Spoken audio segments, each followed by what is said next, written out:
जिला समिति सभापति भातृपति देवपति बरा डांगरिया भारतीय जनता पार्टी राज्यिक समितिर सम्मानीय साधारण सम्पादक श्रीजुत दिप्लुरंजन शर्मा डांगरिया आन एजन साधारण सम्पादक राज्यिक समितिर श्रीजुत पुलक गोहाई डांगरिया आमार माजत उपस्थित थका भारतीय जनता पार्टी लीगल सेलर राज्यिक समितिर आह्वायक जयंत गोस्वामी डांगरिया प्रोटोकल सेलर दायित्व थका राज्यिक समितिर अभिजित कलिता डांगरिया आमार माजत उपस्थित थका आटाईकेइटा मंडल समितिर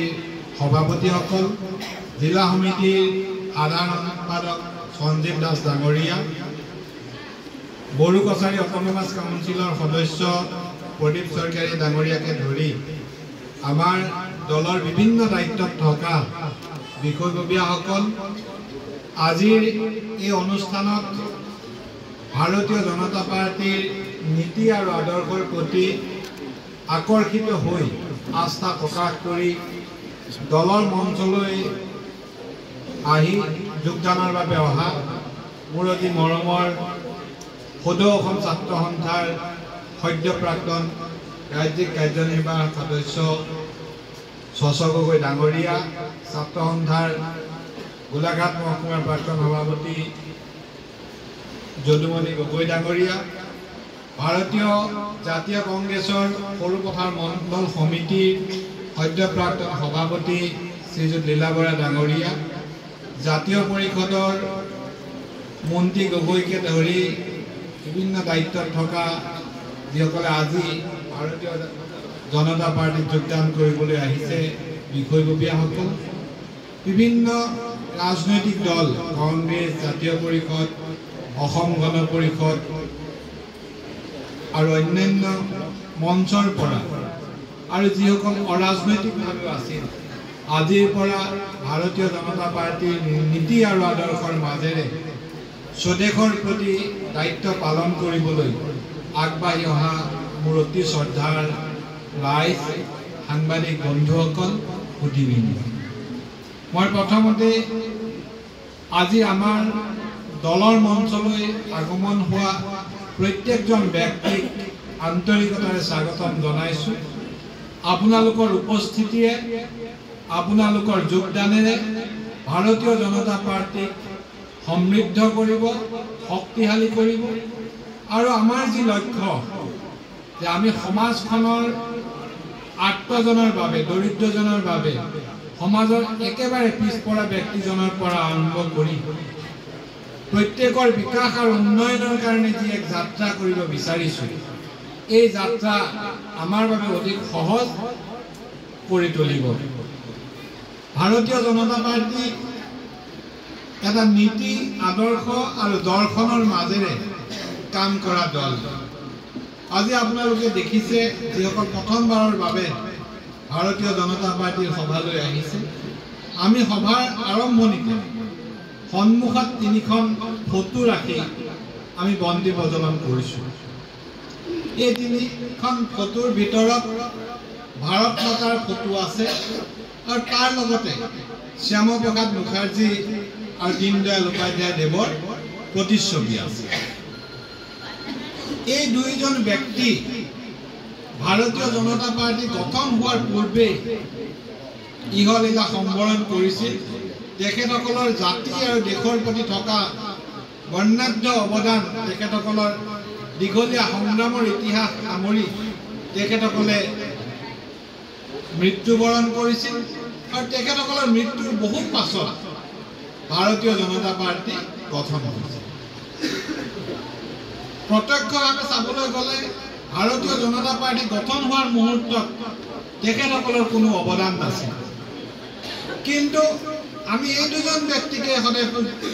বন্তি প্ৰজ্বলন কৰোঁ আমি শ্ৰদ্ধা নিবেদন কৰোঁ ভাৰত মাতাৰ সৈতে একেলগে স্থান দি আমি বন্দনা কৰোঁ এইকাৰণেই কৰোঁ যে দেশ জাতি তথা ভাৰতবৰ্ষৰ সৰ্বাংগীন বিকাশ ভাৰতবৰ্ষক বিশ্বগুৰু হিচাপে প্ৰতিষ্ঠা কৰা আমাৰ সনাতনী চিন্তা আমাৰ ঐতিহ্যৰ প্ৰতি আমি কেনেদৰে বিবেচনা কৰিব লাগে, ঐতিহ্যক পাহৰি যাব নালাগে, এই কথাবিলাক আৰু ভাৰতীয় জনতা পাৰ্টিৰ মূল যি দৰ্শন, এই দৰ্শনৰ প্ৰতিষ্ঠা আমি এই দুজন মনীষীৰ পৰাই গ্ৰহণ কৰিছোঁ। সেইকাৰণে এই দলটো সদায় নীতিৰ ওপৰত প্ৰতিষ্ঠিত দল, এই দলটো সদায় আদৰ্শৰ ওপৰত প্ৰতিষ্ঠিত দল। এই দলটোত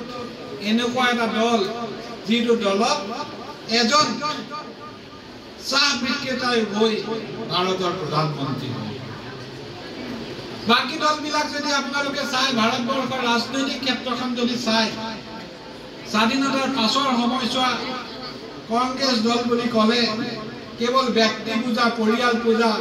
গান্ধীবাদ বা গান্ধীৰ পৰিয়ালৰ কথাই তেওঁলোকে সদায়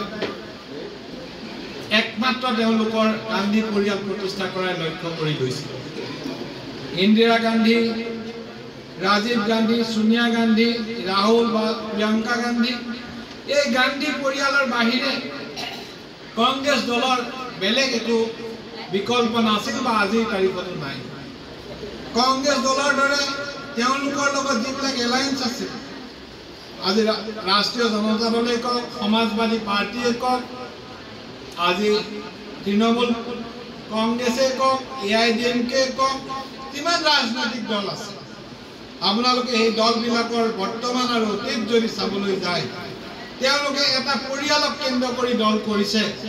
এটা পৰিয়ালক প্ৰতিষ্ঠা কৰাই তেওঁলোকৰ একমাত্ৰ উদ্দেশ্য। কিন্তু ভাৰতীয় জনতা পাৰ্টিৰ কোনো পৰিয়াল কেন্দ্ৰিক ৰাজনীতি নাই। ইয়াত পুনৰ কৈছো যে এজন সাধাৰণ চাহ বিক্ৰেতা হিচাপে থকা ব্যক্তিয়ে ভাৰতবৰ্ষৰ প্ৰধানমন্ত্ৰী হ'ব পাৰে, কোনো ৰাজ্যৰ মুখ্যমন্ত্ৰী হ'ব পাৰে, আৰু তেওঁ গৈ পৃথিৱীৰ এজন শ্ৰেষ্ঠ জনপ্ৰিয় নেতা হ'ব। আজিৰ তাৰিখত জনমত সমীক্ষা ওলাইছে যে পৃথিৱীৰ নেতাসকলৰ ভিতৰত, ৰাজনৈতিক নেতাসকলৰ ভিতৰত নৰেন্দ্ৰ মোদী ডাঙৰীয়াৰ জনপ্ৰিয়তা যিমান, নৰেন্দ্ৰ মোদী ডাঙৰীয়াৰ তুলনাত পুটিন বা অন্যান্য ৰাজনৈতিক নেতাসকলৰ জনপ্ৰিয়তা চাবলৈ গ'লে তেখেতৰ আধা পৰ্যায়ৰ নেপায়। এয়া সম্ভৱ কেৱল দেশ আৰু জাতিৰ প্ৰতি ডেডিকেটেড হৈ কাম কৰাৰ যি মানসিকতা এখন সমাজৰ কাৰণে কাম কৰিবলৈ মানুহক উৎসাহিত কৰে, মানুহক অনুপ্ৰাণিত কৰে, সেই মানসিকতাই এখন দেশ পৰিচালিত কৰাৰ বাবে, সেই মানসিকতাই আজি এটা দল পৰিচালিত কৰাৰ বাবে ভাৰতবৰ্ষৰ ৰূপ দিনে দিনে সলনি হৈছে। কোভিড মহামাৰীৰ সময়ত, যি সময়ত সমগ্ৰ পৃথিৱীত দুৰৱস্থা হৈছিল, 140 কোটি মানুহৰ দেশখনক ভাৰতীয় জনতা পাৰ্টিৰ নেতৃত্বৰ চৰকাৰে অতি সুস্থিৰভাৱে পৰিচালনা কৰি কোভিড 3টাকৈ ভেকচিন দি ভাৰতবৰ্ষৰ অৰ্থনীতি কোনো ধৰণৰ খামখেয়ালি নোহোৱাকৈ অৰ্থনীতি শক্তিশালী কৰি ৰাখিছে। আমাৰ অৰ্থনীতি পৃথিৱীৰ ভিতৰত আজিৰ তাৰিখত 5 নম্বৰ। এটা সময়ত আমি 11 নম্বৰত আছিলোঁ, এতিয়া এই 5 নম্বৰত পালোহি, আৰু 2027 চনত পৃথিৱীৰ ভিতৰতে শক্তিশালী অৰ্থনীতিৰ ভিতৰত ভাৰতবৰ্ষ 3 নম্বৰ স্থান পাবগৈ। তেতিয়া ভাৰতৰ সন্মুখত কেৱল আমেৰিকা আৰু চাইনাহে থাকিব। 2047 চনত আমাৰ স্বাধীনতাৰ 100 বছৰ হ'ব। স্বাধীনতাৰ 100 বছৰ হোৱালৈকে, বৰ্তমানৰ পৰা 47 চনলৈকে এই সময়ছোৱাক আমি ভাৰতবৰ্ষৰ অমৃতকাল হিচাপে গণ্য কৰিছোঁ। 47 চনত ভাৰতবৰ্ষ এখন বিকশিত ৰাষ্ট্ৰ হ'বলৈ গৈ আছে। আজি আমেৰিকাত যিবিলাক সুবিধা হয়, আজি লণ্ডনত যিবিলাক হয়, উন্নত দেশ জাৰ্মানত যিবিলাক সুবিধা পোৱা যায়, যেনেধৰণে সমাজ ব্যৱস্থা থাকে, 47 চনত ভাৰতবৰ্ষৰ সমাজ ব্যৱস্থাও, ভাৰতবৰ্ষৰ অৰ্থনীতি তেনেদৰে বিকশিত হৈ এখন বিকশিত উন্নত দেশলৈ পৰিণত হ'ব, তাৰ পৰিকল্পনাৰে কাম কৰি থকা হৈছে। এই দলটোত কোনো ব্যক্তি বিশেষৰ গুৰুত্ব নাথাকে। সেইকাৰণে আমাৰ নীতিটোৱে হ'ল যে দেশ প্ৰত্যেকটো কথাতে প্ৰথম, দেশৰ স্বাৰ্থ যেতিয়া আহিব তেতিয়া আমি বাকী সকলো স্বাৰ্থ ত্যাগ কৰিব লাগিব। তাৰ পাছত দলৰ স্বাৰ্থ যেতিয়া আহিব তেতিয়া কোনো ব্যক্তিৰ স্বাৰ্থ নাহে, দল দ্বিতীয়, আৰু ব্যক্তিৰ প্ৰশ্ন যেতিয়া আহিব সৰ্বশেষ বা তৃতীয়ত আহিব। আৰু দলৰ এই নীতি আৰু আদৰ্শ সৰুগত কৰি সৰুপথাৰ সমষ্টিৰ ৰাইজৰ আশীষ ভিৰত লৈ আমি 2021 চনত বিধায়ক নিৰ্বাচিত হৈছোঁ। আমি বিধায়ক হিচাপে নিৰ্বাচিত হোৱাৰ সময়ত কেইটামান কথাত গুৰুত্ব প্ৰদান কৰিছোঁ যে বিধায়ক হোৱাৰ আগতে সেই সময়ত আমি যিসকল বিধায়কক দেখিছিলোঁ বিনোদ গোৱালা, আক্ৰিয়াছ টিকি, ৰৌজ ইনাতি, এই তিনিজন বিধায়কৰ কোনবিলাক কাম মই পচন্দ কৰা নাছিলোঁ, কোনবিলাক কাম বেয়া হোৱাৰ বাবে মই ভাবিছিলোঁ যে মই বিধায়ক হ'ব লাগে, বিধায়ক হৈ এইবিলাক কাম কৰিব লাগে। যিবিলাক কাম মই বেয়া পাইছিলোঁ সেই মুহূৰ্ততে সিদ্ধান্ত লৈছিলোঁ যে সেই কামবিলাক মই নকৰোঁ। সেই সময়ত তিৰ্কি পৰিয়াল বিধায়ক হিচাপে থাকোঁতে তেওঁক লগ কৰিবলৈ গ'লে মানুহে 3 ঘণ্টা 4 ঘণ্টা অপেক্ষা কৰিব লাগে। মই সেইকাৰণে ঠিক কৰিছিলোঁ মই ৰাইজৰ মাজতে থাকিম। প্ৰত্যেকটো দিন মই ৰাইজৰ মাজত কটাই ভাল পাওঁ আৰু সেইকাৰণে ৰাতিপুৱা 8টা বজাৰ পৰা 10 বজালৈকে যিকোনো ব্যক্তি মোৰ ঘৰলৈ যেতিয়া যায় প্ৰত্যেক ব্যক্তিয়ে মোক লগ পাই কোনো আগতীয়া খবৰ দিব লাগে। 10 বজাৰ পাছত মই সমষ্টিলৈ আহোঁ। 10 বজাৰ পাছত সমষ্টিলৈ আহি গধূলি 9টা-10টা বজাত ঘৰ পাওঁ। কেতিয়াবা এদিন যদি সমষ্টিলৈ মোৰ প্ৰগ্ৰেম নাথাকে বা মৰঙীৰ ফালে প্ৰগ্ৰেম থাকে, সৰুপথাৰৰ মানুহে মোক ফোন কৰি সোধে যে আপুনি আজি সৰুপথাৰ অহা নাই নেকি? তাৰমানে MLA এজন ভিজিবল হ'ব লাগে, দেখিব লাগে, যিটো কথা মই বিশ্বাস কৰোঁ। সমাজত যেনেকৈ এজন সাংবাদিক থাকে, এজন চিকিৎসক থাকে, এজন যেনেকৈ শিক্ষক থাকে, তেনেকৈ সমাজত এজন MLA থাকে, যিজন MLA সমাজখনৰ কাৰণে কাম কৰিব লাগিব। আৰু মই ভাবোঁ MLA জনে কেতিয়াও নিজকে পৃথক বুলি ভাবিব নালাগে আৰু মই সেই কথা মনত সদায় ৰাখোঁ আৰু ৰাইজৰ মাজৰ এজন হৈ মই কাম কৰি যাব বিচাৰোঁ। আৰু বিগত সময়ছোৱাত আপোনালোকৰ মাজত থাকি সৰুপথাৰ সমষ্টিৰ সামগ্ৰিক উন্নয়ন আৰু বিকাশৰ বাবে যিখিনি কাম কৰিলোঁ তাৰ ব্যাখ্যা মই দিব খোজা নাই। আপোনালোকে নিজে দেখিছে আৰু হয়তো সেইকাৰণেই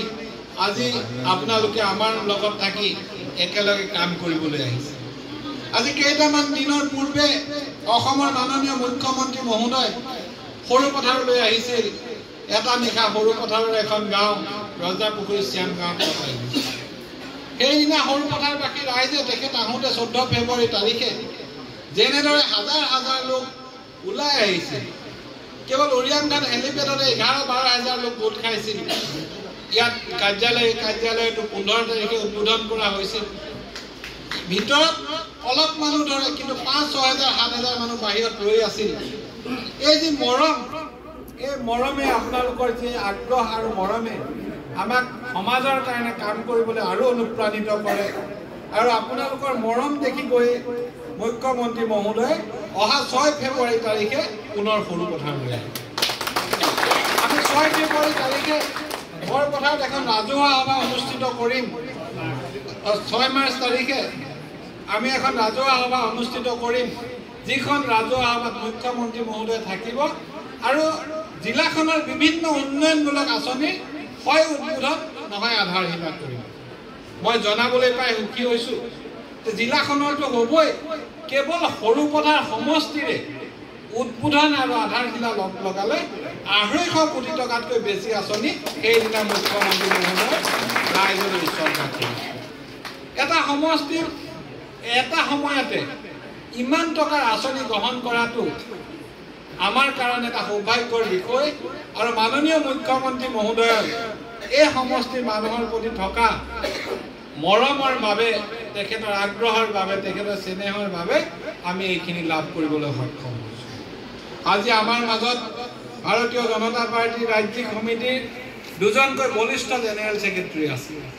তেখেতসকল সদায় দলীয়ভাৱে আমাৰ সকলোৰে মাৰ্গদৰ্শক। তেখেতসকলৰ অভিজ্ঞতা, তেখেতসকলৰ প্ৰজ্ঞা আৰু তেখেতসকলৰ দৰ্শনেৰে আমি দলটো আমাৰ অঞ্চলত আগুৱাই যাবলৈ আমি অনুপ্ৰেৰণা লাভ কৰিম। মই 2গৰাকী সাধাৰণ সম্পাদকক আজি অনুষ্ঠানলৈ আদৰণি জনাইছোঁ। আমাৰ মাজত যিসকল ব্যক্তি আজি যোগদান কৰিছে সকলোকে মই পুনৰবাৰ আদৰণি জনাইছোঁ। এটা কথা মই ক'ব বিচাৰিছোঁ, ভাৰতীয় জনতা পাৰ্টিত যেতিয়া যোগদান কৰে এই দলত কোনো নতুন পুৰণি সংঘাত নাই এই দলত যেতিয়া যোগদান কৰিলে আজি গামোচাখন দলীয় গামোচা ডিঙিত পিন্ধাৰ পাছত এইটো দলত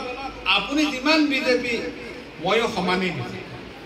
ইয়াত কোনো নতুন পুৰণি ইয়াত কোনো সিনিয়ৰ লিডাৰ জুনিয়ৰ লিডাৰ আমাৰ মাজত কোনো ভেদাভেদ নাই আমাৰ এটাই লক্ষ্য এই লক্ষ্যটো হ'ল যে আমি সমাজখনৰ কাৰণে কাম কৰিব লাগে আমি দেশখনৰ কাৰণে কাম কৰিব লাগে আমি জাতিটোৰ কাৰণে কাম কৰিব লাগে সমাজ দেশ আৰু জাতিৰ কাৰণে কাম কৰিবলৈ ভাৰতীয় জনতা পাৰ্টিৰ যেহেতু বিকল্প নাই আমি ভাৰতীয় জনতা পাৰ্টিক শক্তিশালী কৰিব আপোনালোক সকলো যেহেতু ৰাজনৈতিক দলৰ ব্যক্তি বা ৰাজনৈতিকভাৱে সচেতন ব্যক্তি যিসকল আজি আহিছে মই মাত্ৰ কংগ্ৰেছ সম্পৰ্কত এটা বা দুটা কথা ক'ব বিচাৰিছোঁ কংগ্ৰেছ দলৰ আমি যি দেখি আহিছোঁ সৰুপথাৰবাসী ৰাইজে মই আগতে কৈছোঁ যে কংগ্ৰেছ মানে পৰিয়ালকেন্দ্ৰিক ৰাজনীতি গান্ধী পৰিয়ালে তেওঁলোকে অল ইণ্ডিয়া লেভেলত পৰিয়ালকেন্দ্ৰিক ৰাজনীতি কৰিলে অসমত তৰুণ গগৈ যে মুখ্যমন্ত্ৰী আছিল তাৰ আগতে আমাৰ ইয়াৰ সাংসদ আছিল সাংসদ হৈ থকাৰ পাছত মুখ্যমন্ত্ৰী যেতিয়া হ'ল তেখেতৰ ভায়েকক ইয়াতে MP কৰিলে দুদিনমানৰ পাছত যেতিয়া পুতেকৰ বয়স হ'ল পঢ়া শুনা শেষ কৰিলে কোনো ৰাজনৈতিক অভিজ্ঞতা নোহোৱাকৈ তৰুণ গগৈ পুতেক বুলি ইয়াতে তেওঁ MP কৰিলে তাক ভোট দিলে আৰু তৰুণ গগৈ পৰিয়ালটোক ইমানখিনি আমি সহায় কৰাৰ পাছতো সৰুপথাৰবাসী ৰাইজে সামান্য এখন হস্পিটেল যিখন হস্পিটেল মহকুমা হস্পিটেল হ'ব লাগে 87 চনত মহকুমা হোৱাৰ পাছত সেই হস্পিটেলখন তেতিয়াই হ'ব লাগিছিল কিন্তু তেওঁলোকে হস্পিটেলখন নকৰিলে মই বিধায়ক হোৱাৰ 3 মাহৰ ভিতৰত হস্পিটেল নিৰ্মাণ আৰম্ভ কৰিছোঁ আৰু এই হস্পিটেলখন 100 বিছনাৰ যি হস্পিটেল আপোনালোকে দেখিছে সৰুপথাৰ নিৰ্মাণ প্ৰায় সম্পূৰ্ণ হৈছে আমি কম দিনৰ ভিতৰতে এই 100 বিছনাৰ হস্পিটেলখন নিৰ্মাণ কৰিব পাৰিম যিটো পৰিয়ালক সৰুপথাৰবাসী ৰাইজে হিয়া উজাৰি মৰম দিছিলে যিটো পৰিয়ালৰ 3জনকৈ ব্যক্তিক সাংসদ কৰিছিল সেই পৰিয়ালটোৰ দিনত সৰুপথাৰ ৰাস্তা ক্ষমতাত থকাৰ দিনত সৰুপথাৰ ৰাস্তা ঘাটকে আৰম্ভ কৰি সকলো দিশতে বিধ্বস্ত অৱস্থা হ'ল তাৰ বাবে আচলতে যদিও তৰুণ গগৈ দেৱ নাই গৌৰৱ গগৈ প্ৰশ্নৰ সন্মুখীন হ'ব লাগিছিল কিন্তু গৌৰৱ গগৈ কি কৰিলে তেওঁ আজি এইখিনি মানুহে ইমান দিনে সাংসদ কৰি থকাৰ পাছতো কেৱল এই মানুহখিনিৰ ওপৰত বিশ্বাস নথকাৰ বাবেই আপোনালোকৰ ওপৰত বিশ্বাস নথকাৰ বাবেই নগাঁও সমষ্টিলৈ টিকেট বিচাৰি ঢাপলি মেলিছে য'ত সন্দেহযুক্ত বাংলাদেশীয়ে তেওঁ ভোট দি জিকাব বুলি আশা কৰিছে গতিকে এনেধৰণৰ ব্যক্তিৰ পৰা এই অঞ্চলৰ কেতিয়াও উন্নতি নহয় আত্মীয়কে যদি কাৰোবাৰ কাৰণে কিবা কৰিছিল তেতিয়াহ'লে তেওঁ কন্যা MLA বনাইছিল ৰজদিনা তেইকিক তাৰ বাহিৰে কাৰো একো উন্নতি হোৱা নাছিল ভাৰতীয় জনতা পাৰ্টিত থাকি আমি সমাজৰ উন্নতি কৰিম ব্যক্তি বিশেষৰ উন্নতিৰ প্ৰশ্ন পৃথক প্ৰশ্ন কিন্তু সমাজখন আমি আগুৱাই লৈ যাব লাগিব ভাৰতীয় জনতা পাৰ্টিৰ নীতি আদৰ্শ আৰু ভাৰতীয় জনতা পাৰ্টিৰ পতাকাৰ তলত থাকি আহি থকা দিনবিলাকত আপোনালোকে অঞ্চলটোৰ বাবে দেশখনৰ বাবে আপোনালোকৰ সেৱা আগবঢ়াই যাওক তাকে আশা কৰি সকলোকে নতুন দললৈ আদৰণি জনাই শুভেচ্ছা আৰু অভিনন্দন জনাই মোৰ আদৰণি বক্তব্য সামৰিছোঁ ধন্যবাদ